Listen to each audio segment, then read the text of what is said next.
What strikes a lot of foreigners about Japan is how collectivist Japan is. Everything is done by consensus. So, when did Japan become like this? How far can we trace this back?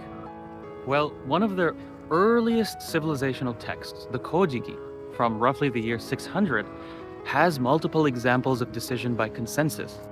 The Kojiki is a text about Shinto stories and gods. In the mythology of many other cultures, gods have their own authority. Shiva in India, Zeus in Greece, Ra in Egypt. But this is not so in the Kojiki.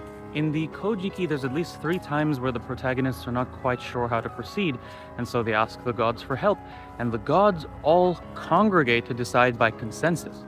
Example number 1, Izanagi and Izanami, the founding couple of the Japanese islands and population, according to mythology, at one point don't know what to do in order to populate the islands of Japan.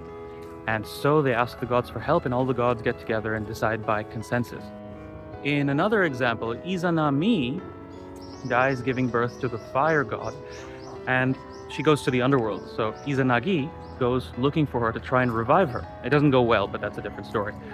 But to get her out of the underworld, they need to ask the underworld gods for consensus permission to have her come back to the real world. And then when Amaterasu hides, something happens and she ends up going into hiding, which makes the whole world dark because Amaterasu is the sun goddess. The gods get together yet again to decide what to do by consensus. So when did Japan become ruled by consensus? Including today in their businesses and things. These are how decisions are made.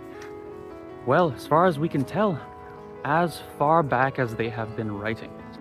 So the Japanese apprehension of foreign individualistic culture goes deep. Collectivism is woven into the fabric of ancient Japanese culture. And I think that's pretty cool.